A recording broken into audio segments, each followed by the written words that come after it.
ndashimira abashumba Pastor Didier Imana iguhe umugisha dukoranye iminsi n'uyu mugabo n'icyumweru gishize twari restoration twembi ndashimana ku butumire bwanyu Kimironko ndahazi ndashimira umushumba mukuru wa Zion Apostle Dr. Paul Gitwaza mugabo nkundira ijambo ry'Imana ngewe ndi umufana w'ijambo kandi nkunda abigisha b'ijambo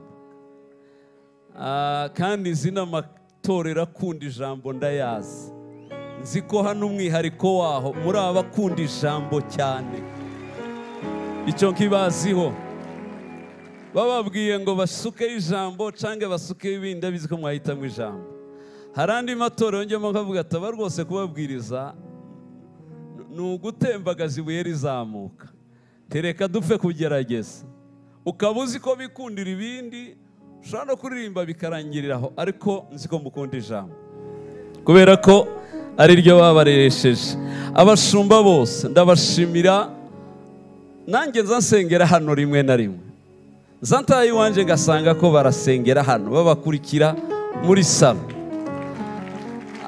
uyu mushumba ndamuzi hariya cyane ndamukurikira n'abandi benshi ba hano ndabakurikira mu rugo niyo hantu nabonye bakunda gukurikira iyo atari televiziyo amakuru baba babakurikira hano rero ndashima Imana rero ku ikaze ryanyu n'uyu mwanya mwatanze kugira ngo abera batandukanye bahurire hano ndashimira abo twazanye mwarimu wa Gerizo na madamu n'abandi bari ahangaha mwese Imana ibaha umugisha mwakoze reka twongere Imana amashyi abashumba Imana ibagirire neza murakoze mushaka kwicarira kugira ngo twinjire mu mwanya w'ijambo ry'Imana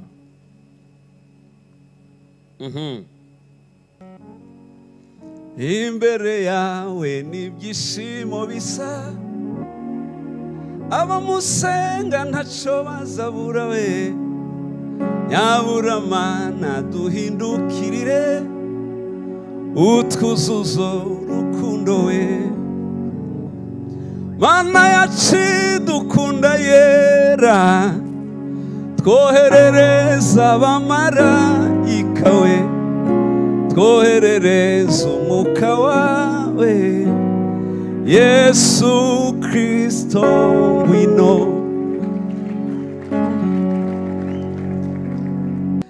twagiye muri Yohana ubutumwa bwiza 6:35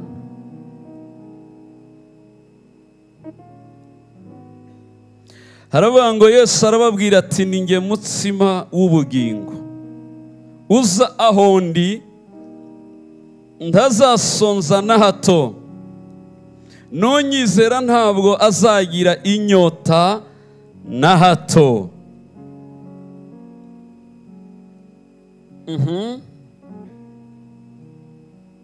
Petero wa mbere igice cya 2 umurongo wa 3 n'uwa 4 Petero wa mbere haravuga ngo niba mwarasogongeye mukamenya yuko umwami wacu agira neza nimumwegere niwe buye rizima ryanzwe n'abantu ariko ku Mana ryaratoranijwe riba iry'igiciro cyinshi kuri 5 mwumve namwe mwubakwe nk'amabuye mazima kugira ngo mube inzu y'umwuka n'ubwoko bw'abatambyi bwera bwo gutamba ibitambo by'umwuka bishimwa n'Imana ku bwa Yesu Kristo tuvuge haleluya ariko Yesu ni mwiza mwabagabo rwose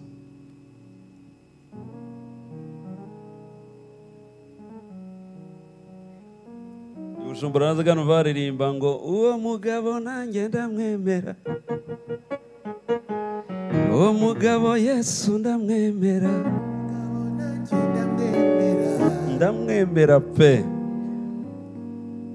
Kristo isoko rukumbi ibasha kumara inyota y'abari mu isi. Ibi ndabyemera rwose, nubwo abandi batabyemera, njye ndabyemera. Kuko ndabyibuka duhura nawe, hari ibyo yahinduye ku buzima bwanjye birapfa burundu. Ndavuga ngo iyo ataba Yesu ntibyari gukunda. Navukanye umujinya ngo mare ndanawukurana igitangaza. Nakora amakosa bampana nkarusha umujinya abampanye kandi ari njye nyiri makosa. Narangiza nkavuga ngo nibo bazansaba imbabazi, n'ibiryo byabo nkabyanga, nkavuga ati ntabyo nshaka kurya, kugeza baciye bugufi bakansaba imbabazi. Nkabipanga bene data na mama ati twirakaze, n'ibiryo byabo tubihagarike, tubakomesha ibyo badukoze. Nagiraga umujinya w'ibisekuruza. Umunsi wa mbere ntitugiye, uwa kabiri ntitugiye, uwa gatatu, uwa kane nkabona guhaguruka bitangiye kwanga. Ubwo se ndi guhana ndi? Icyaje kuntungura, bene mama nabarushaga umujinya. Buri joro saa 7 nkavuga none izi mbeba zige zaraduteye, igikona amasaha n'amasafuri ibintu bigakomera, naho kumbe bazababyuka igicuku bakabitemagura ntaza makuru, ngasanga amazi icumwera n'ije utarya, bene mama bazabarya. Kugeza ubwo ababyeyi bazarwa bagasaba imbabazi, bakansaba imbabazi, mama henda nkazabona kwemera, nkongera kurya. Ari nge wakubititse kandi ariyegera amakosa. Ariko kuva maze guhura na Yesu n'umwuka wera bakinjira muri nje, nagize ibyishimo n'amahoro, umujinya urashira burundu. Kuva nuzuye umwuka kugeza uyu munsi nta mujinya ngira, ntawo sinzi kurakara. Ushaka ukora iki? Reka mvuga ubuhamya nuko wa mugore none haya nkurikirana, nta kunda ngira uko agenza n'intaha. Ndabizi neza no mu rugo ni abana bakoshe kugira ngo nzawukururuze waranze. Madamu agatora ikamba mbiri kagakupita abana na bene ibyo, yagera akavanga umve urihagararaho nk'umugabo ubakubite. Nabona yavuze cyane nta kibazo, inkona akayimba. Bapfa guturuka hariya agatangira kuvuga ngo haguruka, ntubabona si haguruka, haguruka. Turi kubabona si haguruka, haguruka. Uko bari kuza begera niko imbabazi zizamuka we. Ayiwe, bakaja ungera iruhande, asigara numva ari kunjomba, kudahaguruka. Kambwira no nabona biranze atareko madamu, wowe ushaka gukubita umuntu utarakaye nta kajinya ufite, ni nubu ko ndumva ngiye kuzuzwa. Ibyo ndabishobora bigenze gute? Kugeza ubwo avuga ati tugenda byarakunaniye, ti rwose nzaguhembera kubakubita, ariko bamfashe ngiye bityo byarananiye. Umukobwa w'imfura yanjye no muririmbyi muri Alarm, yo waririmbye indirimbo ivuga ngo Imana yo mu misozi, iyo baheruka gusohora. Hanyuma afite imyaka 8, none umunsi umwe mama wonye ahita azana inkona arayimba, duhagaze imbere y'inzu. Singo warenje umwana twari twabuze yagiye, ngagera nkamfa kumbwira tumve pfukama, nihagararaho ngapfukame. Ndaje na yankoni dushorete kuba wasigaye, kabona ko nigereyo ntabishobora, mwiyambazewe ndebe ko waruko mugenzi nawe araza. Tumugeze iruhande, tugiye kumugera iruhande, abonye turaje, none abona na paparaje n'inkoni, karapfukamye, gahita gatera indirimbo, niwe undwanirira mwami, ndetse mpeshwa amahoro nawe uri umwungeri ujya undagira we. Navuze ku ndimi nduzuzwa, nyina hasigara wenyine, hanyuma nawe biramucanga. Hejuru y'iyo ndirimbo ninde wamukubita? Nahise mbwira nyina ati nerekeyeyo azarinda ashakwa ntamukubise.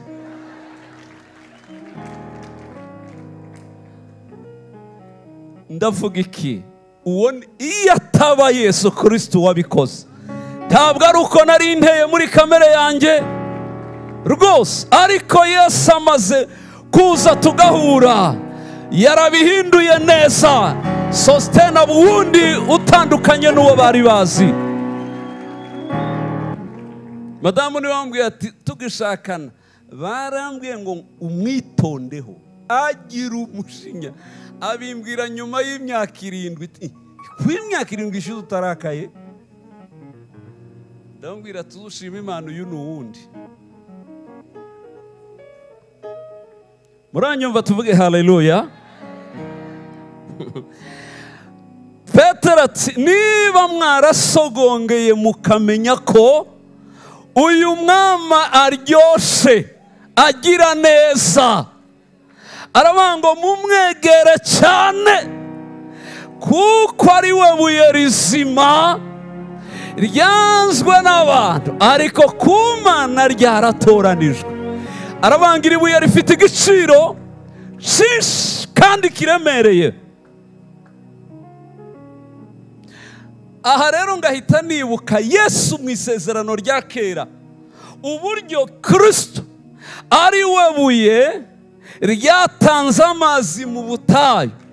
Isirayeli yashobewe, barumye, babuze uko bagira, ntacyo baha abana babo, abagore barareba abagabo, bose bashobewe.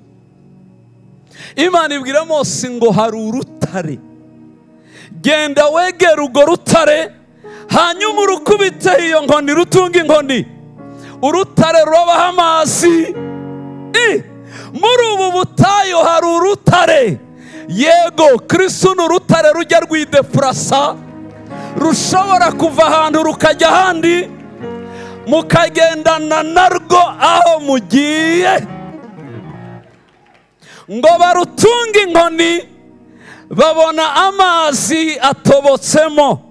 Igitangaza, ari urutare rwari Kristo, ari nari y'amazi banyoye nayo yari we. Babibonye birabatangaza, baravuga ati yewe ibintu bibaye ibindi rwose. Kumva inyota yari twishe.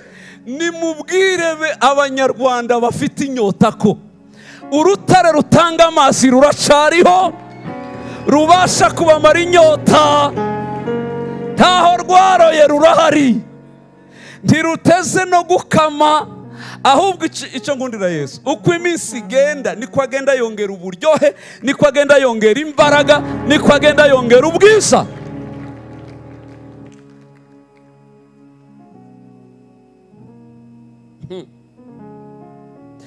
Mubyibuke ko urwo rutare Bibiliya ivuga ari rwo Kristo. Iyo ngiriye hirya muri Bibiliya bidasanga Mana yanjye, nicyo gituma yavuze ngo mumwegera ari we buye. Ngahita nibuka umuntu wegereye iryo buye. Mose nako Yakobo ahunze mwene nyina, inkota iri mu bitugu agiye kumwica, aramuhigisha inkota ngo amwice. Byarangiye abonye ko bikomeye adafite uko abigenza, aravuga ati ni hahandi aho kumugwa imbere, reka nite mu ishamba ngende. Aramubwira ati genda niba ari kwa nyirarume. Ataragera kwa nyirarume yataye iwabo, yisanga mu ishamba rya wenyine. Ibyo bijya bishikira abantu bose. Hari igihe ugera ahandi ugasanga uba mu ishamba rya wenyine, ukaba mu isi ya wenyine, abandi batakubona kandi bahari.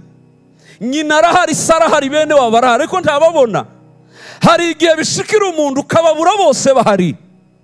Inkuru nziza ngufitiye, iyo bimeze uko, uzarebe hafi yawe ushake ko wabona ibuye.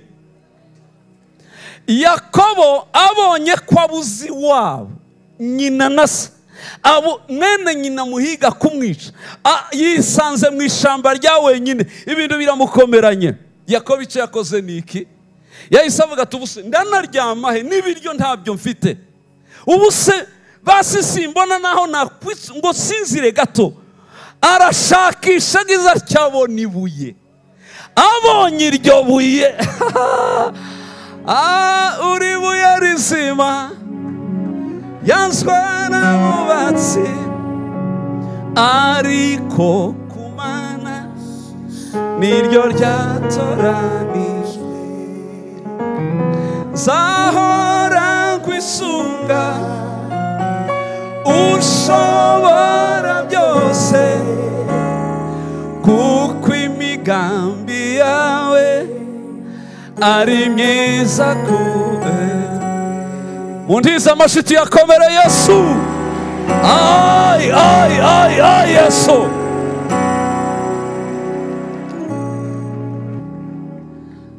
Aravuga ngo ubwo nta kindi mbonye, reka nde abona ibuye ati ko ndibonye sawa. Ndebera umuntu ufata ibuye ararirambika, aravuga ati reka riryo ndyamaho. Revelation y'igitangaza. Yakobo ubwo ubonye ibuye, amateka aranahinduka, ntugire ngo nugusinzira gusa. Ryabuye arirambitse, araryisegura umutwe gusa, ngo aryisegure akiriryamaho. Icyambere Bibiliya ivuga ngo arasinzira. Ninde wabona ibitotsi yaraye mu ishyamba wenyine, yabuze ibiryo, ahigwa atazi niyagiye, wasinzira gute? Ariko kubera ibuye yabonye, yahise asinzira nk'utagira ikibazo. Agisinzira kuri ryabuye, Bibiliya ivuga ngo ahita ararota, ngo nyuma yo kurota arabona. Agiye kubona abona iki? Abona ijuru rikinguye. Arebye abona yicaye ku ntebe, hanyuma abona abamarayika bamanuka, abandi bazamuka. Umugabo ati ibi ni ibiki? Ko narinzi ngo ibyanjye birarangiye, none se ko ndi muri rompwe y'abamanuka n'abazamuka, ahubwo nateje ambuteyaje, kumbe naho bajya banyura. Umugabo biramurenga, arakome, ariko no haryama nkamara gatatu, mvaye ndeba mu ijuru kareba no mu isi. Abamarayika bamanuka, abandi bazamuka. Mana yanjye, abyutse aravuga ngo erega hanaraye ni mu marembo y'ijuru. Narinzi ngo nagize ikibazo, naho ikibazo kingejeje mu marembo y'ijuru, aho mbona Imana ntigeze mbona. Nayumvanaga data, ariko ndayiboneye, bitewe gusa nuko neseguye iki? Ibuye.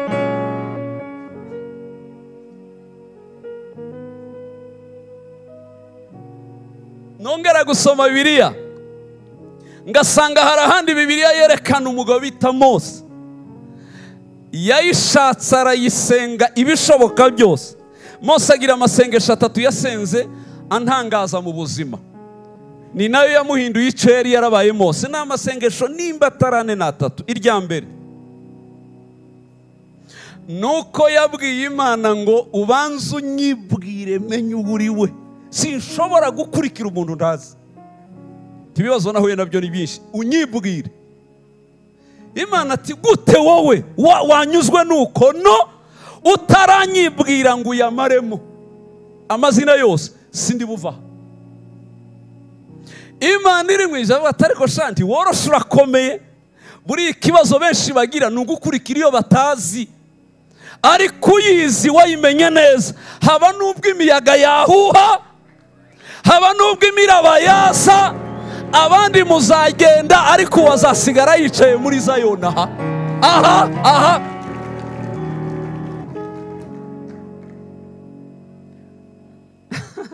ngo arangize Imana ati hagarara nkwibwire basi ko wabikeneye. Iramubwira ngo nitwa ndiho. Mose turiho uriho nuko nitwa ndiho. Iryo zina ryonyine ryari rihagije kumubera igisubizo cy'ibibazo byose yagiraga. Yani kuvuga ngo nitwa ndiho ni ukuvuga ngo ndiho. Kwa Farawo nuhagera ndiho, mu butayu nuhagera ndiho, ku nyanja itukura nuhagera ndiho, amazi yitambitse ndiho, ibiryo byabuze ndiho, mu bukene bwinshi ndiho. Iryo ni izina ry'ubumana riri muri ministere yayo yo gukemura ibibazo byose by'abatuye isi. Iyo gusugaza handuka bango ndabizi kuri ndiho, naha naho ukeneye kuhagaragara iteka, Imana ihita ihagaragara. Isengesho rya mbere witwa nde? Isengesho rya kabiri yayisenze, yarayibwiye ngo nutemera kujyana natwe ndutuvanino. Isengesho ryanje wemere tugendane, nimba tutari kumwe nawe ubimbwire. Imana iramubwira ngo ndakoherereza abamarayika, nindangiza ngerekeho ibitangaza byo biguherekeza. Arayibwira ati ibyo ntubimbwire, nta marayika nkeneye, nta n'igitangaza nkeneye. Uzi impamvu ubona abakizwa benshi bananiwe? Nuko bakunda ngo bajyane n'ibitangaza basize nyiri ibitangaza. Ikibazo gikomeye cyane. Wanze abamarayika, wanze n'ibitangaza. Arayibwira ati ibyo simbikeneye, kuko ibitangaza iyo uyobye murayobana, ntibikuyobora. Icya kabiri, abo bamarayika uvuga niducumura uwo se azatugenza ate? Marayika ni hamba, iyo ucumuye araniga, nukiranuka mugendane. Aravuga ati aba batifu aba bazatumara aba, kuko azi ko Imana yabo ko ari inyembabazi. Aravuga ngo nutagendana natwe ntudukure ino. Nimuvuge ngo haleluya. Woweho niducumura uzatubabarira, ariko marayika ntazi kubabarira. Uraduha marayika ngo agire gute? Niho Imana yahise imubwira ngo Mose we, nicyo usabye naco ndakikwemereye. Ayayayayayayayaya rebobobo, ndakikwemereye ubwanjye, singitumye undi, nta derege sinzaderega, nzizira njyenyine njyane namwe mbaruhure. Nimuvuge ngo haleluya. Ndasenga Imana ngo igendane na Zayoni mu izina rya Yesu. Imana igendane n'abera muri iki gihugu mu izina rya Yesu. Subiramo ngo nta marayika nkeneye, nkeneye Uwiteka gusa. Niyo mpamvu bagize stress nke. Nicyo gituma Farawo nubwo yabwiraga Mose bimeze gute, Mose have no guhungabana gute, uvuze ibiki? Ku neza yawe tureke nutature. Aravuga uyu mugabo afite iki? Naho kumbe Mose kararebi inyembaraga imuhagaze inyuma, karareba intwari ya Yakobo ihagaze iruhande rwe. Isengesho rya gatatu yasenze ryahinduye amateka ye. Ni uburyo yabwiye Imana toke, ijwi ryawe nararimenye, n'amazina yawe ndayazi, ariko ndashaka kunyereka ubwiza bwawe. Sinzabwira abantu ngo numvishe ijwi ryayo, kandi ngo yitwa Ndiho gusa. No, ndashaka amenye ngo urasa gute. Nimba wera sawa, nimba uri igikara nzavuga kuri igikara, nimba utukura ukumeze nyereka ubwiza bwawe burabagirana mubone. Imana iramubwira ati coco nsabye ntikibaho, nta nurakinsaba kuva isi ibayeho, kuko mbonye azapfa urashaka nkwice. Mose ngo arayibwira tumve ngo aho kubaho ndarakubonye nkubone mfe, nzagende narakubonye. Bimariye iki kubaho ndarakubonye? Nyiyereka Imana ngo ibone ko Mose yamaramaje. Ihitiramubwira tumve rero, kuko icyo singikwisha, ariko reka nguhe strategy nziza ituma udapfa. Iramubwira ngo aho hagati yanjye nawe, bugufi bwanjye nawe, hariho urutare, hariho urutare, hariho ibuye rirahari. Genda wegera urwo rutare, hanyuma urwegamire. Nuruhagararamo uraresista kumbona. Icya kabiri, niho honyine udashobora gupfa, ni mu rutare, hanze yarwo ntiwabaho. Mose ngo ahindukire ararubona, ngo arubone toke. Si urutare uvuze, yaragiye arwinjiramo, yihatamo ararwegamira, kugira ngo imbaraga n'umuyaga w'Imana bitamwisha. Aruhagazemo yumva aratuje n'amahoro. Imana rurema se wa Yesu, ariko nigitanga rurema se wa Yesu agize atyabona iraje, yohereza ikiganza imutwikira mu maso, iramwira gusa ntundebe mu maso. Ahoho n'abamarayika bose nta numwe urahareba. Nta wowe urahareba ute? Mose ati mfe kubona aho mbonye gusa, hari ikibazo nishaka mbone mu kirenge. Iramutwikiriye Imana ngo imunyuraho, ngo itambuke igeze imbere, ikuraho ikiganza cyayo, iramubwira ngo Mose ndeba. Mose arahagarara ari mu rutare, arayireba. Imana arayitegereza, abona ubukuru bwayo, abona ubwiza bwayo, abona icyubahiro cyayo. Ninde unezerewe avuga ngo haleluya?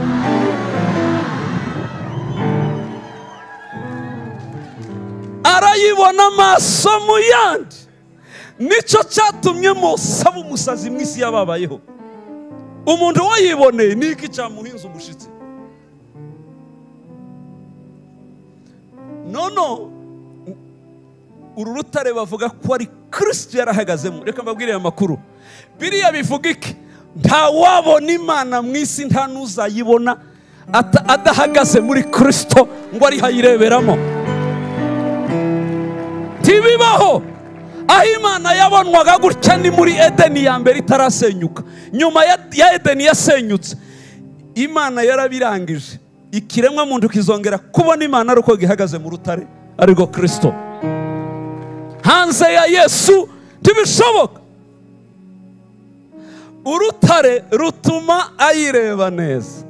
Mose aravuga ati genda vraiment ndakwibone wa Mana we, niki nashakaga. Kumbugira aho bazaba kurebera, yego habaho. Ni muri Yesu yo wahagazemo rwose biremera. Mugenda mubwira abantu, mubwire bene wanyu ngo aho Imana ireberwa harabonetse, ariko hirya yaho nta handi habaho. Abatayishakira muri Yesu singubesha, barashaka ibindi, ariko si Imana bashaka. Si Imana bashaka rwose. Ariko bana yanjye gute se? Kuko Kristo yarabirangije. Niwe wenyine muhuza w'abantu. Niki? Niwe utuma tuyireba bikemera. mbabwira kandi munyemerere mwumve mu izina rya Yesu. Mwari muzi ko nta kintu na kimwe Imana ishobora kumpa nge yo itakimpereye muri Kristo. Icya kabiri, nta mbabazi Imana igira hanze ya Yesu ntazibaho. Mubyumve, hanze ya Yesu ntazibaho. Imbabazi zayo zose n'urukundo rwayo rwose byose Imana yabisutse mu mwana wayo ari we Yesu. Ngirangiza iravuga, ngewe nzajya mpa Yesu, hanyuma Yesu nawe abahe. Reka mbabwira niki, ntawe Imana ikunda mu isi, ahubwo Imana ikunda umwana wayo, hanyuma abiyunze n'umwana wayo bagasanga urukundo rw'Imana rwose niyo ruba. Kubera natinze mu nka, reka mbabwire iki niho mubyumva, niho mwabyumva neza. Imibanire y'Imana na Yesu ntahitaniye n'imibanire y'Imana ya Yesu na se n'imibanire y'inka n'inyana zazo. Nta nyana nta mata, siko biri? Inka zitanga amata nizigira iki? Sizigira inyana. None se ya mata tuzikama n'ay'abana bacu cyangwa n'ay'inyana zazo? None ko muzo muvuga ngo mukamira abana ngo amata yawe benuko. Muzi ko inka zitangariye amata yose mukayitayo abana banyu, zitazi n'abana banyu ntabo zizi. Icinka izi gusa izi nyana yayo. Kugira ngo inka itanga amata, haba nubwo ifite amabido abiri, ntiyayaguha itari kumwe n'inyana yayo. Ababizi neza, iyo ushaka amata y'inka urayifata ukayitwara ahari inyana yayo. Iyo ibonye inyana yayo, inka ikora transfer, ihita yohereza ari mu mahembe, ari mu mugongo, ari mu matwi, ikayohereza mu icebe ryayo. Abanezerewe nibavuga ngo haleluya. Ihita iyafata ikayatransfera yose. Inyanija gukora ku mabere yayo, amata yose yikusanyije, imbabazi zayegeranyije, zikayamanura yose, zikayageza. Yakora ku mabere igakuramo feri, amata yose agahita. Aha, amayeri rero y'Abanyarwanda bo hambere ga nibo bamenye, iyo batabikora se tuba tuzi ko baza bakama. Babizi, babona iraresa, bagahita binjirira mu nyana yayo. Haba nubwo yayarekuye yose, inyana yayo ni ngombwa ngo bayifatire hano imbere ahireba. Abazi gukama murabyumva. Iyi nyana bayikuyeho ikagenda, babyita gute mu Kinyarwanda? Ihita iyamira ikayasubizayo, yamabidabira ukayabura. Aha, ariko ababizi inyana iguma aha, igakomeza ikireba inyana, ntiyabasha kuyasubizayo. Hanyuma bakinjirira mu nyana yayo, bagakama, bakabona kuyatwa. Hari n'inka z'imisazi zivuga ati, ko nari nyarekuriye inyana, uru rugabo rw'ibikoti uru ruvuye he ko ntaruzuru? Hari ivuga toke, ndamutera mpaka ikishe ko ntaryinyo n'amatwi musigiye. Ariko yareba inyana yayo kwiri hano hafi, ikavuga toke, nshobora guhusha iki kigabo ngaharibisha inyana yanjye nkibabaza. Igahita ivuga toke, reka nkireke kiyakame nta kundi. Amata mukayikorera abana bakamuha, ngo twari twagiye kuza ngo gukama amata y'abana. zirabazi se? Nta nabo zizi. Ikireba gusa ireba inyana yayo. Ni uko Imana iteye na Yesu. Kristo niwe nyana y'Imana.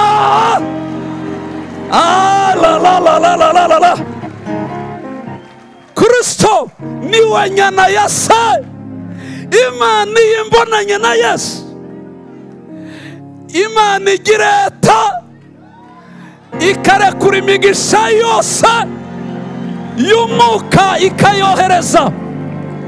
Kubera gusa sinari nemewe, sinari na mwiza, kandi inkomoko yatuma Imana inyemera. Ariko iyo imbonanye na Yesu iravuga ati uyu ntiyarakwiriye, ariko ubwo yamenyanye na Yesu nimumureka akame.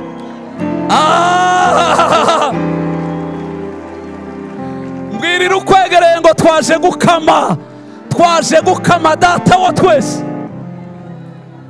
Imigisha y'umwuka n'imigisha isanzwe yose Imana yiduhera muri nde? Muri Yesu Kristo. Mbabwiye ukuri ko hanze ya Yesu nta mbabazi z'Imana wabona.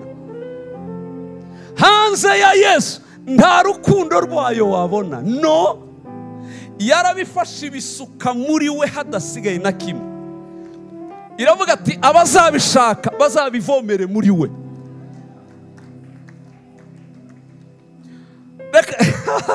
Namaze kubyumva neza uyu mugoroba ko Imana irarese muri uru rusengero.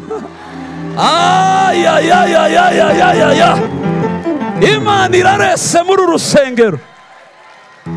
Murakama imigisha y'umwuka, murakama ibiva ku Mana. Iyi minsi murayikama, iyi minsi murayikama.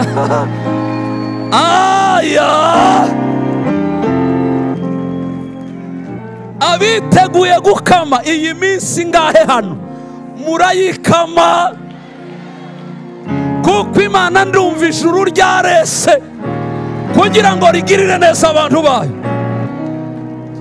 Byose irabinyuza muri Yesu. Wivugiye ngo muri disikuru ye aravuga ngo ninjye nzira, ninjye kuri, ninjye nta wajya kwa Data ntamujyanye. Ntibibaho. Hari n'amasengesho njya numva abakizwa bakora, rimwe na rimwe ngashaka kwibaza ko ubusa dusenze nk'abakizwa cyangwa dusenzwe nk'abataramumenya Yesu. Ariko arakantu nkunda mu masengesho y'abakizwa, ikirungo kimwe kijya cemeza Imana gusa. Ikirungo kimwe kiza cemeza Imana mu byo dusenga. Hari igihe dusenga umuntu yasenga yiwewe, nkanyura he, nkanyura mu misozi yose nigeze kubona mu Imana. Mana y'Ikongo we, Mana y'Igahini, abandi bakaroha Mana y'Ikarumeli, abandi ati Mana y'Ikaperinaum. Mana tukayinyuza mu misozi, tukayinyuza ahantu, tukayinyuza dushaka ngo tuyemeze. Tuyibwira warebye ibibazo wagize gute bene uko. Ibyo byose iyo ubisenze, nubisenga ukarangiza utashizeho iki kirungo kimwe, kandi abakizwa baza barangirizaho bakavuga ngo ibi byose nsenze mbisenze mu izina rya Yesu Kristo. Nimumvugire ngo haleluya. Aka iyo utagashizeho wabyishe, sinzi iyo wayohereje, transfer yayobye.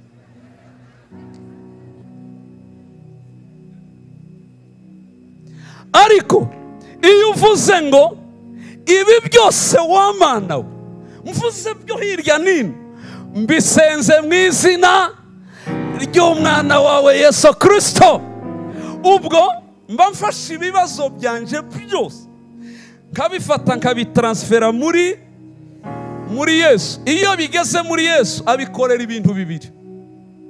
Ahita afata ya masengesho yanjye akayakorera ibintu. Icyambere ahita ayaha imbaraga ze, akayakuramo intege nke zanjye. Avuye muri nge ntiyagera ku Mana. Ariko iyo nayohereje muri Yesu Kristo arabanza yakomeze. Icya kabiri ayatere parufe ye. Bibiliya iravuga ngo amasengesho y'abera azamuka ahumura mbariza ukwegerenga iwanyu murayigira imibavu hari haba, none iyo mibavu izamukamwo ibivuye. Iyo mibavu ivuye muri Kristo wayohereje, hanyuma Kristo akayakomeza. Icya kabiri akayatera parufe ye, impumuro ye, akabona kuyohereza kuri data. Yagera kuri data, Imana ikavuga iti ibibazo ko mbona ari Didiye wibereyeho, ariko impumuro n'imbaraga nkaba numva ari ibya Yesu umwana wanjye. Imana ikaba bivuze ko Didiye na Yesu babaye umwe, bahuje. Imana igahita imobiriza abatwara ibisubizo, ikababwira ngo Didiye ararasubijwe kuko amasengesho ye azamukanye impumuro ya Yesu n'imbaraga za Yesu. Mumvugire ngo haleluya. Uzirinde ibyo ukora byose kubikorera hanze ya Kristo. Hanze ya Kristo ntakiriyo. Byose Imana yabimariye muri nde?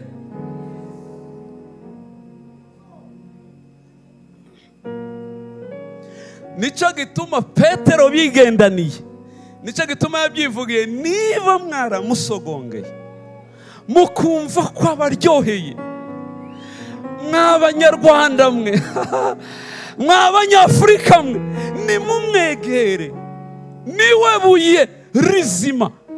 Dore akanda batazabatekerezaho njyewe buriya kanyisha. Ni kariya gakurikira yavuze ngo namwe muhite mwubakwa mube amabuye mazima namwe. Kristo nimba ari ibuye tugomba kuba, Kristo nimba ari umwana w'Imana tugomba kuba, Kristo nimba ari imfura ya se tugomba kuba. Nta kimana yagize Yesu atagize abamwizera, ntaco. Uko yabihawe niko yabiduhaye, nta na kimwe. Nicyo gituma nza nibaza kuko iyo byavuga ngo umunsi wo kugaruka ngo n'Imana ngo yawuhishe n'umwana ago Yesu naramukunze aho hantu. Iyo Imana ibimubwira n'abatuye Nyamasheke baba babizi, baba bazi ayo makuru, baba bazi uwo munsi.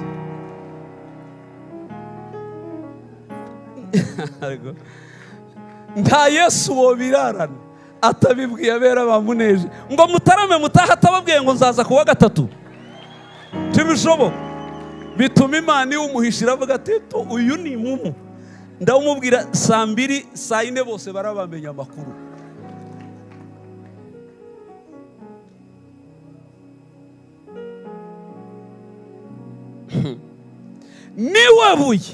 niwe buye niwe Kristo. Intwari zo kwizera zegamiye ziramubona, ngo zigisegure ziramubona. Barwanishije banesha intambara zabo. Kristo niwe buye Dawudi yatoye strategy yo gutsinda Goliyati yananiye ingabo zose za Isirayeli ngo zinanirwe. Dawudi agahunguka ko yabahahamuye, atataduhahamura kurabona uko aresha. None se ko mwagiye mu myobo mutavayo? Turavayo, wowe nturi kumwumva hakurya ijwi rye. None se uko iyi minsi yose muba mu mwobo, wewe wabahe Goliyati ahagaze hariya? Dawudi aravuga ati none ndumiwe. None se ko batuka mugakomeza mumanuka mu myobo taho, none tuje he? Atutsa n'Imana murakomeje muramanuka, abandi atahubwo shaka uwawe ujyeyo. Dawudi aravuga ati ntibishoboka. Isirayeli yabigeze ahibura umuntu uhagarara mu cuho ngo abashe kugaragaza Imana y'Abaheburayo kuri uru rwego. Arababwira ati nimugende mubwire umwami ko warwana na ijambo ritangaza ngo yamaze iminsi 40 asaba Abayuda ngo nimwohereze umugabo aze tugire gute umwe, umugabo aze turwane, nantsinda turatsindwa, nimutsinda muratsinzwe. Bamara iminsi 40 babuze umugabo, kandi abari ku rugamba bose bari abagabo, nta n'umugore wariyo. Isirayeli ntiyari bwagira umugore n'umwe mu gisirikare. Ndebera igisirikare cya Isirayeli n'umwami wabo Sawuli, bose ni abagabo. Ngo babasaba umugabo, baravuga ngo ntawuhari, muri ibiki?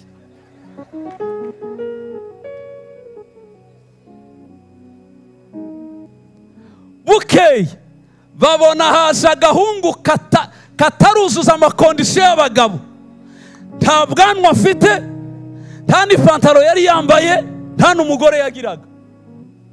Ibiranga abagabo nta na kimwe gafite. Ariko ibyakozwe n'intumwa 1:8 haravuga gute? Icyakora muzahabwa imbaraga, umwuka wera naba azabahindura abagabo, azabagira abagabo. Reka itorero aho rigeze rikeneye abagabo nyabagabo babasha guhamya ibya Yesu bakoreshejwe n'izo mbaraga.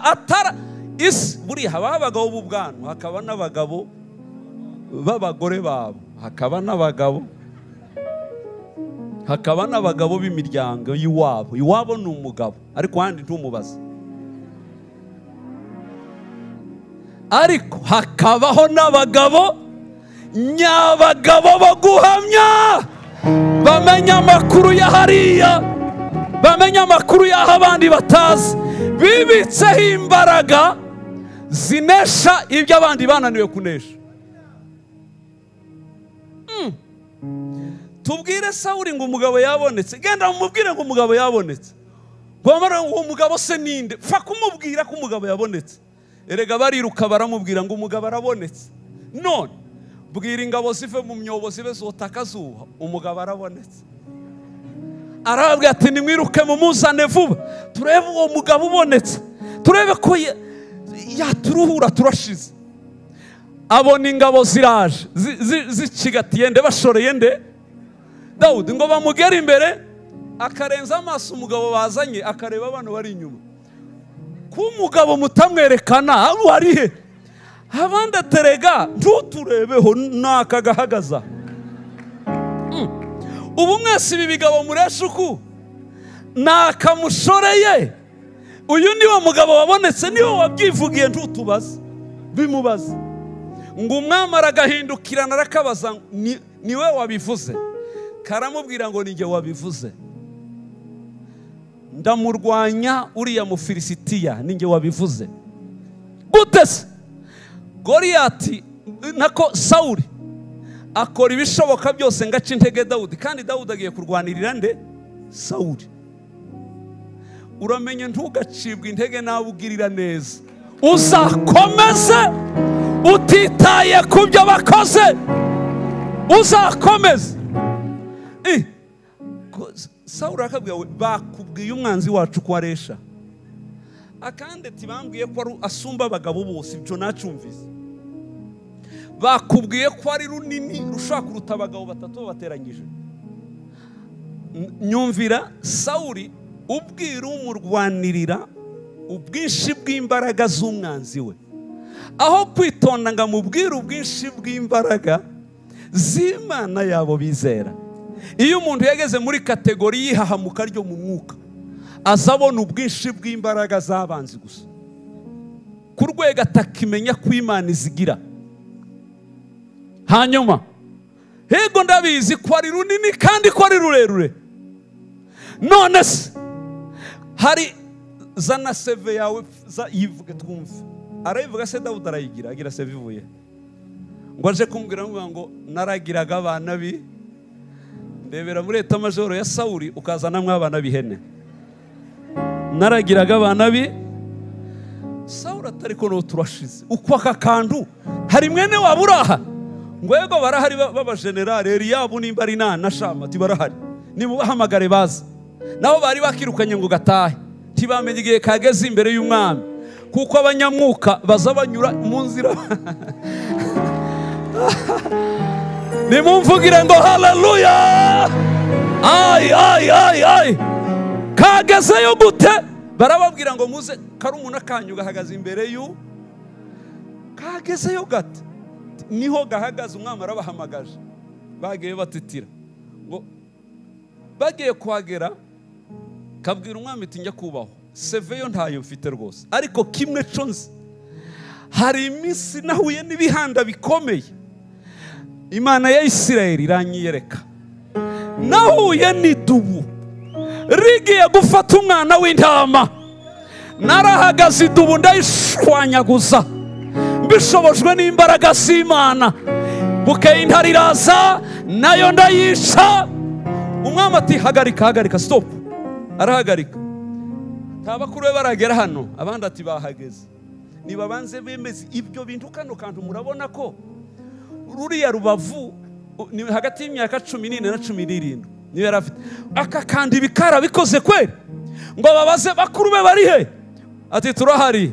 Ibyo avuze se murabizi? Baburiyo bakwirwa ro batari kuvukana na bene. Babwira umwami ati nyakubahwa, ego ibyo avuze rwose intare n'idubu yarayisha nti. Reka mbabwire, Dawudi nta seve yari afite, ariko Dawudi yari yibitseho ubuhamya. Reka mbabwire, Imana igiye kubaho ubuhamya. Imana igiye kubaho ubuhamya. Iraguha ubuhamya buzemeza ibitajya byemera. Bimenye ko Imana yawe ibaho.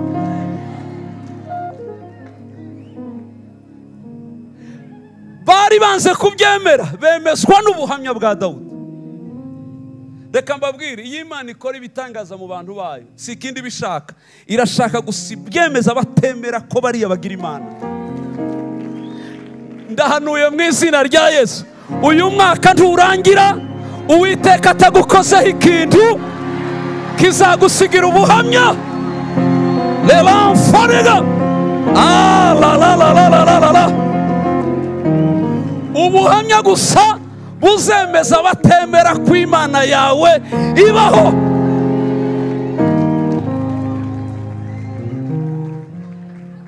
Ubwo uvuze ngo warayishe, niba kwambika ibya gisirikare ugende turebe kurwana na Goliyati, ngo barabizana bamimukubitamo kubera ingene ari gato, birakananira. Baravuga ati no turashize, unaniwe imyambaro. Ngo arangiza babona yaragize gute? Kayikuyemo. Kubera ikukuyemo, ni commentaire zibivuga muri bya ntibyanditse. Ngo karabe ati yewe iyi myambaro yaba hari icyo yafashaga, muba mwarayambaye mukajyayo. Ariko imyambaro itaragize ikibamarira ntayo natwara. Ndatwara ndagenda uko njya ngenda. Gusa ufite ikisi, ufite umuhumetso, ndawufite hano, urawufite? Yego. Mbwirira ukwegereye ngo hari ibanga twibitseho abandi batazi. Hari ibanga twibitseho abisi batazi. Lelanfanira. Hari ibanga tugira abandi batazi, bituma ibi bintu twarabitinzemo, bituma tutabisohokamo. Nuko hari ibanga twamenye.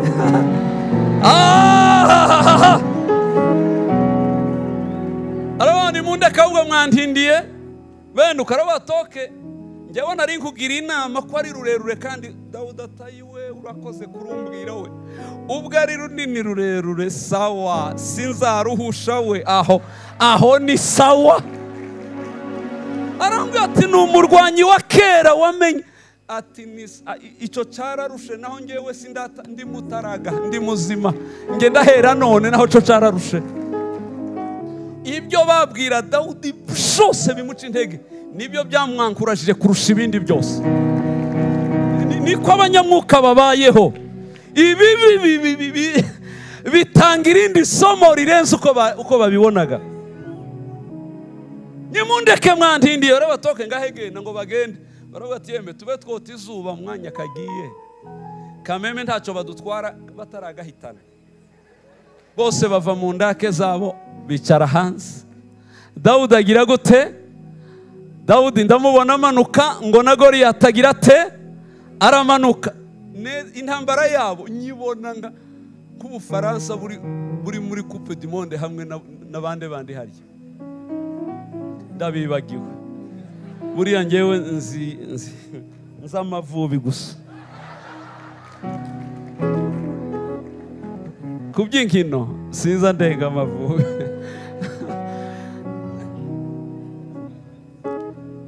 Neza match nil nka Coupe du Monde. Urabona Coupe du Monde yasigaye ebyiri, isi yose baba bari bose nukuba bameze gusa. Bamwe Azaru wabakubita agakubita umugore muri saro kuko ibintu byashushe ntakiyamenye uko bimeze. Ndeba uduhungu twanjye ndavuga tumuriro watse, bakarobabona birakomeye ati dushireho amafaranga turayo batsinda. Mpita mbemerera nkavuga iyo nafanye nabona birashushe ngahita mbunga ngajya kuryama. Muzambwire ejo kuko biba bikaze, mbona uduhungu twasaze yagira gutya ukabonaga ubushize byarashushe. Mukecuru arahari mabuko afite imyaka 90 niba ari n'itandatu, ngo bishuwa gahungu gato karakagenda kamufukama imbere, tate sengera ikipe yanjye itsinde biriya bihungu bitantsinda. Abakuru bagiye hamwe nako gato kajya ukwako, arabaja afuka imbere ya nyirakuru ati nsengera mu izina rya bariya turebe ko biriya bihungu bitajya kuntsinda. Ndavuga ati ibintu ntibyoroshe bigeze ahangaha muri uburyo. Bihita binyereka Coupe du Monde yabaye hagati ya Dawudi na Goliyati. Dawudi ngamanuke, Isirayeli yose yicara kutununga mu misozi bareba bari inyuma y'igori rya Dawudi. Goliyati ngamanuke, Abafilisitiya bose inyuma y'igori rya Goliyati. Kandi gitangaza mu byibuke ko yari intambara ntagatifu y'ijuru n'isi. Dawudi nyuma ye hari Abisirayeli, nyuma y'Abisirayeli hari abamarayika batabarika bareba intambara y'umwuka uko iri bugende. Inyuma y'abamarayika hari Yesu n'umwuka, inyuma yabo hari Imana Data byose, inyuma y'igori rya mbwirira ukwegereye ngo nawe niko bikurwanaho, niko birwana bimeze. Tugire ngo byarangiriye kwa Dawudi. Iyo tuhanganye mu ntambara nuko bameze bose, baba mobilize bakaza. Inyuma y'igori rya Goliyati hari Abafilisitiya, hari abadayimoni na Rusiferi ubwe yari ahari. Mu byibuka baza amateka ya Bibiliya na systeme ebyiri zirwanira muri Bibiliya, harwana Yerusalemu na Babiloni. Ziriya ntambara zose mubona z'Abisirayeli ni Yerusalemu na Babiloni zihanganiye mu isi. Ni yihitsinda ni yihifatisi. Bashaka kumara Abayuda kwari kugira ngo abizera bashire, hasigare Babiloni ari iyoboye. Imana ihagurutsa Mose gusenya Egiputa, kwari gusenya puissance ya Babiloni ngo Yerusalemu ibone uko izamuka. Nuko byubatse. Dawudi aramanuka, vuga ngo na Goliyati aramanuka, ngo bagera mu kibuga hagati. Goliyati ngamutuka mu mazina y'Imana zabo zose arayamara, ibo zari na nyinshi. Dawudi ngo agera ahantu abona kagezi, babona agahungu karapfukamye. Nuzabona umukizwa arapfukamye. Nuzabona umukizwa arapfukamye, uzamenye ko kurusi igiye kuja mu birere, bagiye gufata amababa y'ikizu. Kuko muri Bibiliya ni dimension n'imbare enye, hari iyo guhaguruka, hari iyo kwiruka, hari y'ifarasi, hari n'iyikizu. Ubwo rero babona ati ibintu bibaye ibindi, ngo gapfukame gatoriki gatora ibuye. Uri buye rizima ryanswe n'abubatsi, ariko ku Mana niryo ryatoranijwe. Nzahora nkwisunga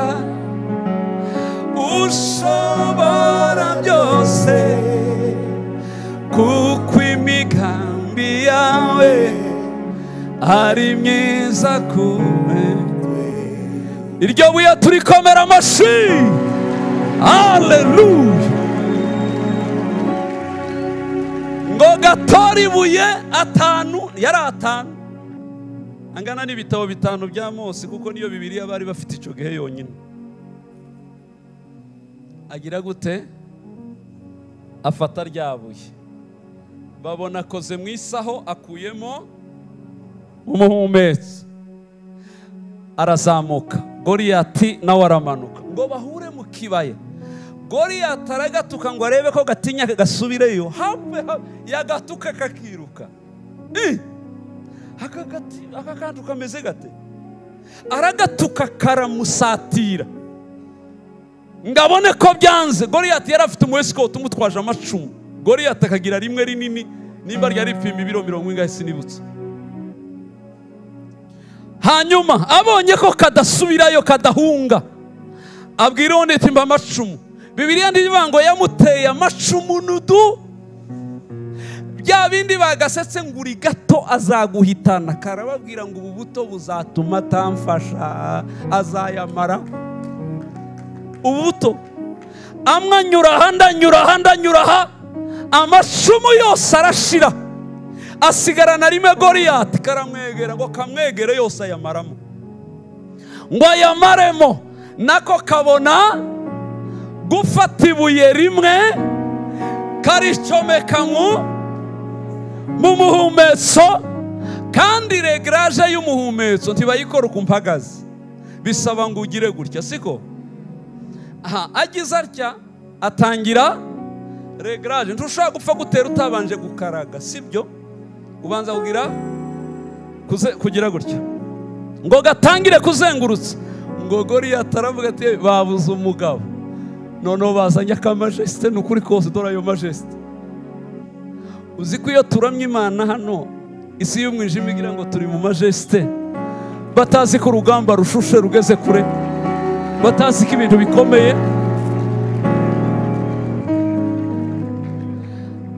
Ararizenguza, komanteri z'abakomanda mwakabyarame ba teoloji. Hari uwavuze ngo yarazunguje kugeza ngo ubwibuye rigira gute, rishuha n'ukuboko kura, ngo riramubwira ati dawo, wandekuye ku mwanzi namubonye, urashaka iki? Dawudi ngo akaribwira, itonde kibanze kiruhe, ntubona ko cyahengetse ijosi, uko ari kugira nacyo kiri kugira gutya, kari mu biki? Arazunguza ijyabuye ati dawo, ndekura umwanzi ndamubona. Yifunza ahantu hose, aho yasize nahabonye, kuko yaresize akadirisha hano, ahandi hose yarafunze nta buye ryamwinjira.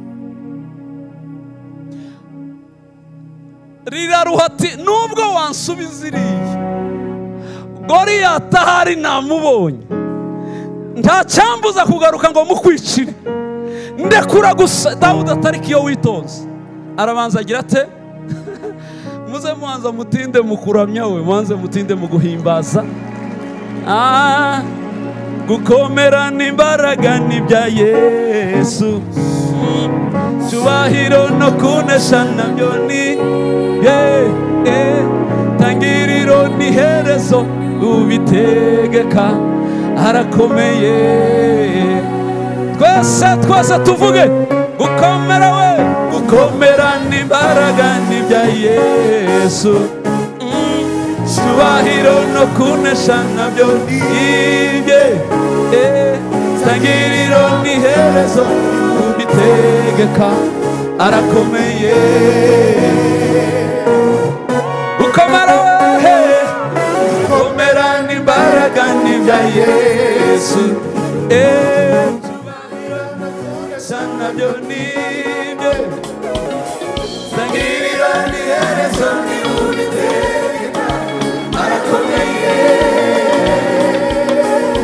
Subiramo. Gukomera n'imbaraga n'ibya Yesu, cyubahiro no kunesha nabyo nibye, tangiriro n'iherezo ry'Uwiteka arakomeye. twese amashi yacu hejuru.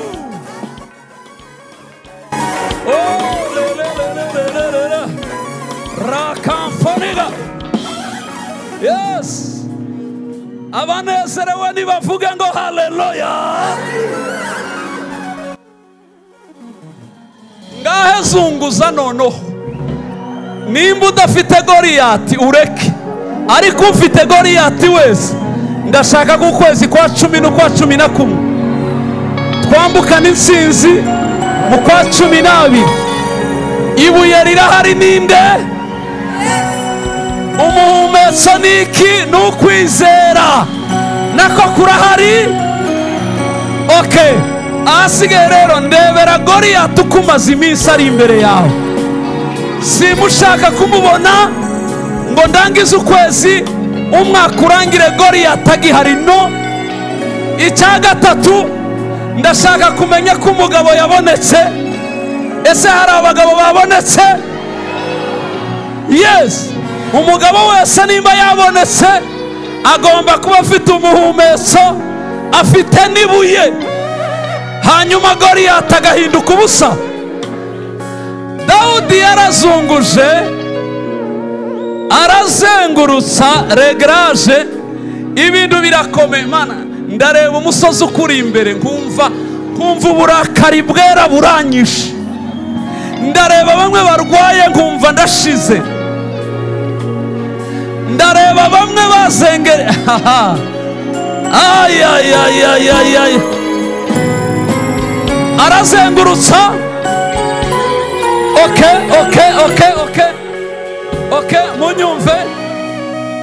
munyumva b'ibyuma. Ngiye kubara gatatu. Muri ako gatatu tuzengurutse, nimba ari rya gatatu, umuntu wese ararekura ibuye rye mu kwizera. Icya kabiri, uhakikishe ko Goliyati kubiswe hasi. Unyumvire, umenye ko ijuru rigiye gutsinda, Babiloni igiye kugira gute? Gutsindwa. Hanyuma nukuvuga ngo ijya gatatu, umuntu wese arajugunya icyo afite, usimbuka uzenguruka aho uri, hanyuma turavuza akaruru k'insinzi n'ibyuma byose n'amajwi yacu n'amashi yacu. Kuko Dawudi atsinze, abayuda bavugije akaruru, isi irarangira, biruka inyuma y'Abafilisitiya bagira ngo isi yose irashize. Nibyo twagiye, mana yanjye, turazengurutsa. Ibuye ririmo, ibuye ni Kristo. Ibuye ni Kristo. Kwizera niwo muhumetso. Ngiye kubara gatatu, ndabaze rimwe, ndabara kabiri. Lelamfoniga rikaya. Turavuza kamo, uzenguruka uri canga wiruke. Ndashaka gusa kumva mu isi y'umwuka ko hari ikintu kibaye. Ndabaze gatatu. Yes, yes, yes, yes, yes, yes. Rabababababababa. Alaramfonega. Rebababababa. Lelalalankarega. Ay, ay, ay, ay, ay, ay, ay. Ay, ay, ay, ay. Ay, yes. Ay, yes. Yes.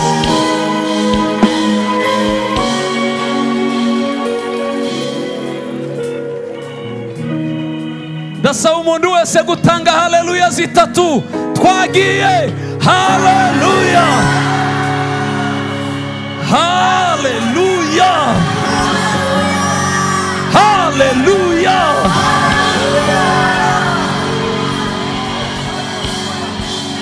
Yes, yes, yes.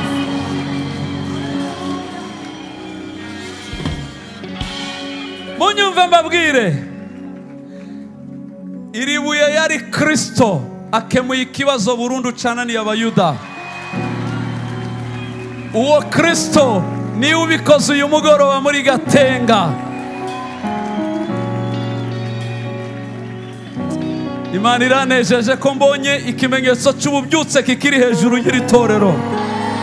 Revival y'imbaraga.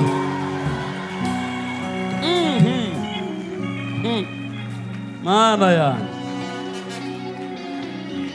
Akandi ugiye gusorezaho nakavuze ngo namwe mwubakwe nk'amabuye. Reka mbabwire impamvu yavuze ngo tuba amabuye. Ibuye niyo wariteka ntirijya risha.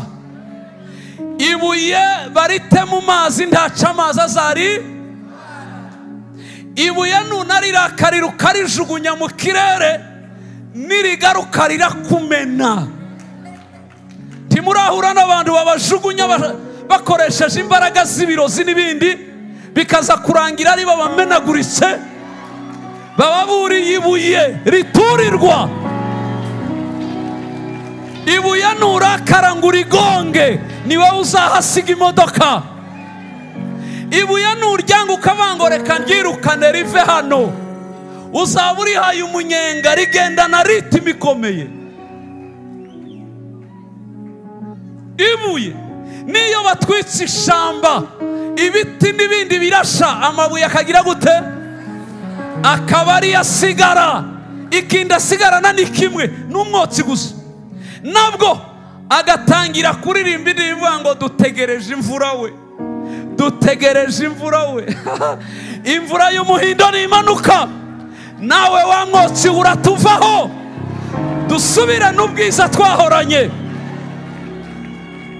Nico gituma avuga ngo namwe mwubakwe nk'amabuye mazima. Niho imiriro y'iyi si itazabashobora. Nimuhura n'amazi nta mazi ashoboye ibuye. Niba nabajugunya ibuye nta kibazo. Hanyuma ngo ariko uzarisitaraho azagwa nabi atazabyuka. Ngo ari kabiri ngiryo buye ngo nta numwe muri buzagira gute? Uzakorwa n'isoni.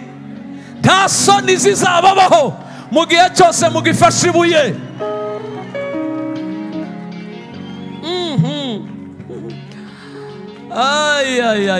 Kristo ahinduye amazi kuba ikiharya, kuba umuvinyo, sibyo? Ngo uhindure, ahita yawuhinduye akurikirwa n'abandi 12. Ngo abahindurire amazi kuba divayi. Bukeye igiterane cya kabiri cyabagamo 12 cyabayemo 5,000. 5,000 bivuga ati yeme mudushakiraho wa mugabo yakoreye frere, tituzongera gukora mu mifuko, tuzatudaha gusa maze twinywere. Yakoze ikintu gikora ku Bayuda kandi kiri prophetic, ari ubuhanuzi bw'ibigiye kubaho, byo ku buryohe bugiye kuza inyuma, bugiye kuruta ibyari biriho mbere. Ibyo mwanyoye mbere ntabwo byaryoha nk'ibyo ndi bubahe nyuma. Bivuga ngo ibya Kristo byo hanyuma bigiye kuba ari byiza kuruta ibyahoragaho. Igiterane cyakurikiye ubukwe yatashe cyajemo abagabo 5,000, abagore n'abana babo nta wabara. Ngo bushe bukeye bwaho noneho 5,000 bihiki biri muri kiriya gice nyine cya teme yanyu. Abigaburira imigate 5 n'ifi 2. Noneho baravuga babwira umujyi ati noneho dukize izuba riva n'ukuri kose, tuzaza tudaha amazi tunywa imivinyo, narangiza amafi ayatubure n'imigate twirire gusa ibintu birakomeye. Umunsi ukurikiye imigati abantu bose babagabo b'ibinebwe ngo barabaje mu mujyi, ngo ariko ntawomenya igiterane cya Yesu cy'uyu munsi cyabaye ba. Barabwira ati nta uri muri uyu mujyi babonye yambuka inyanja agenda. Ngo abagabo bose bafata amato n'abagore babo bakurikira iyo Yesu yagize gute? Iyo Yesu yagiye bambuka inyanja bamusangayo. Ngo bahagere arababwira ngo bagere hagati, ngo batangira kumwereka amasaha. Ariko twumvishe ngo amasaha iyo yageraga aha, ngo Imana mu butayu ngo hari akantu yakoreraga basogokuri kaba kibakonjoreraho. Kameme nawe wari kureba icyo ukora.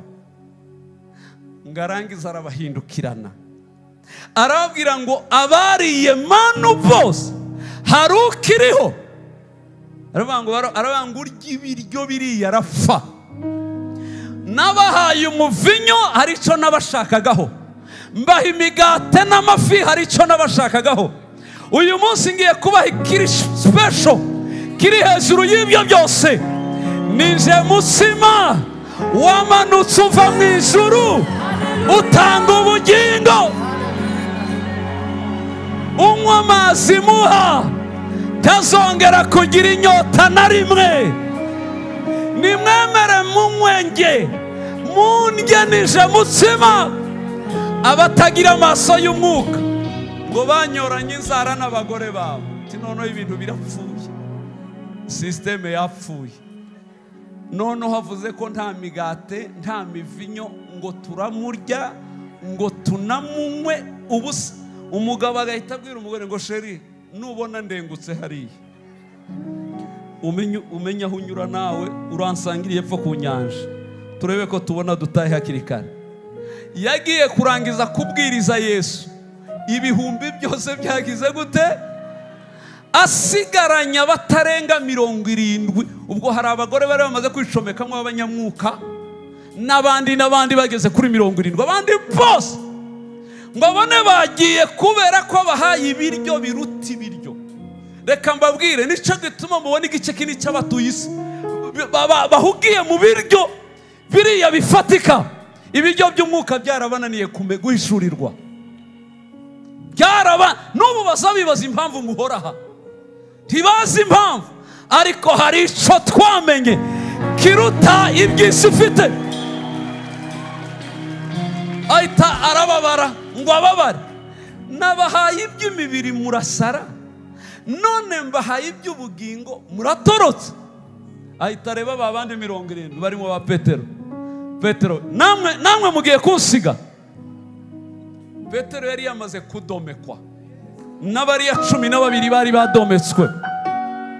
Niyo yahindukiye aramubwira ngo Kristo we, twakuvaho tukajya he? Kwari wowe ufite amagambo y'ubugingo, tujye he handi? Nihe haturyohera utari? Kwibyawe biryoshe kuruta ibyo twariye, kukumva byonyine gusa biruhura imitima yacu igakira.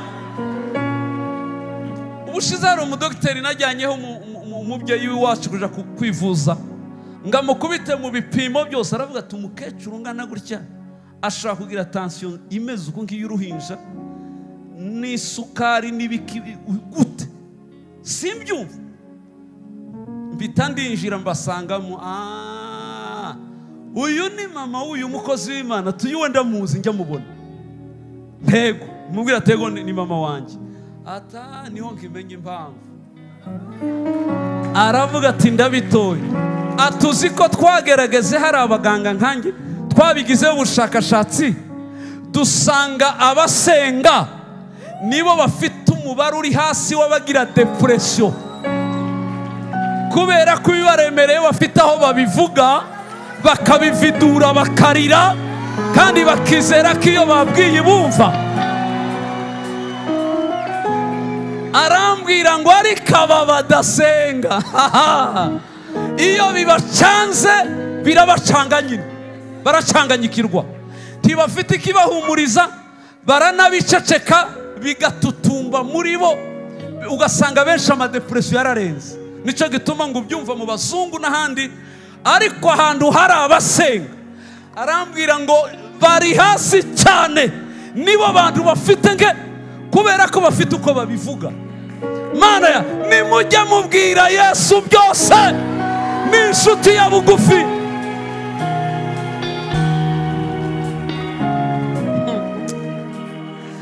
Sara kwisunga ushobora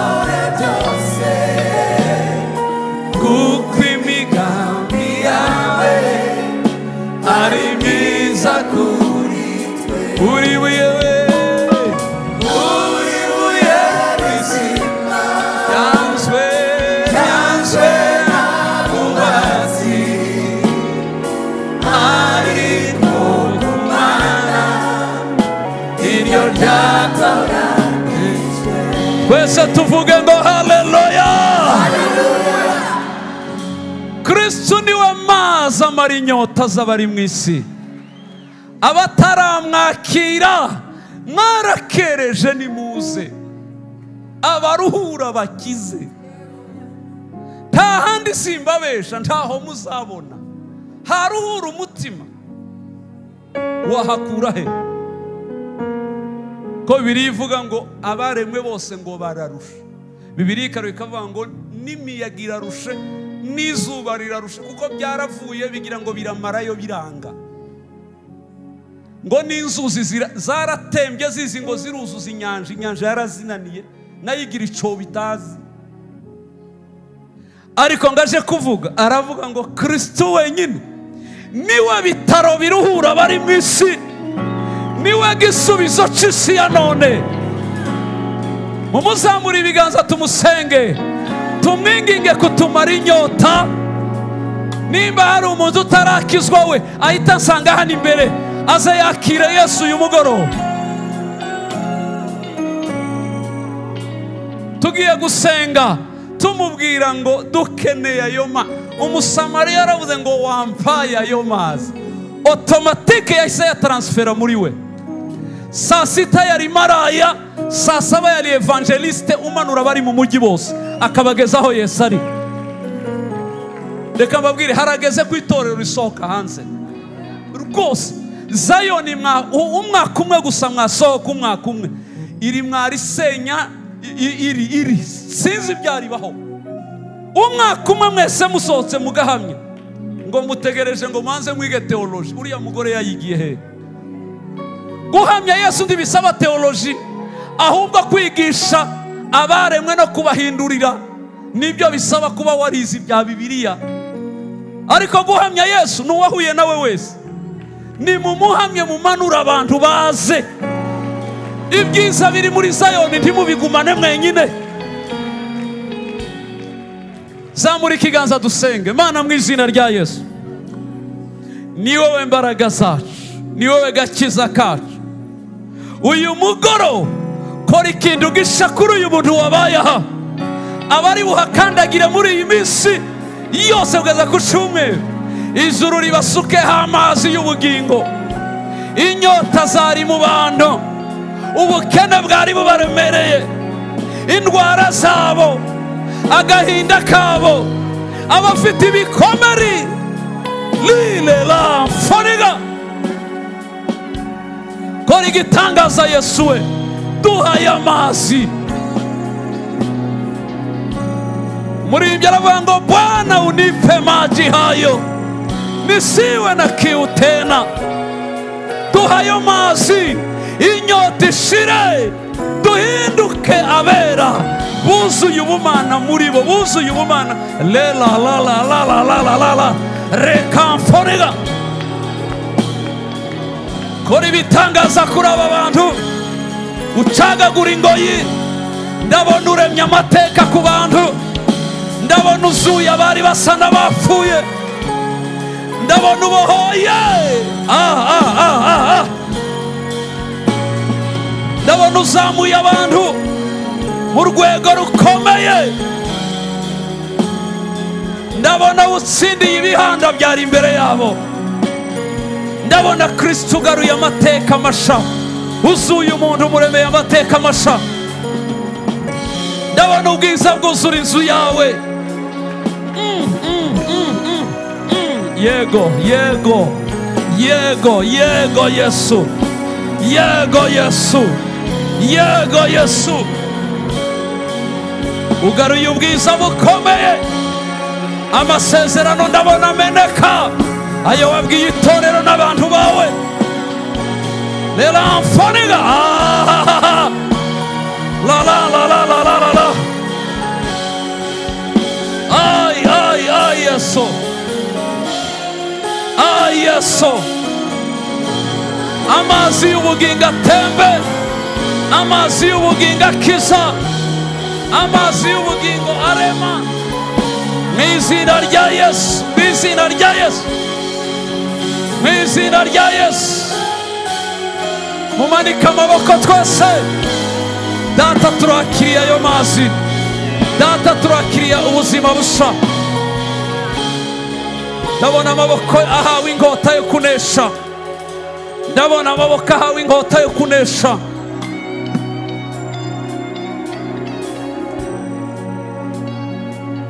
Ndabona ibiganza byongera guhabwa faveri y'Imana yo gufata ibyari byaragucitse. Ndabona abantu Imana igaruriye ibyari byarabacitse.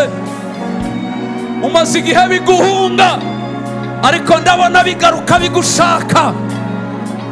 Ay, ay, ay, ay, ay, ay, ay, yes. Oh, Kristo wazutse we, tugushimiye ibyo uri gukora muri twe. Warabikoze n'uyu munsi urabikora kandi uzabikora. Reka tumukomere amashyi.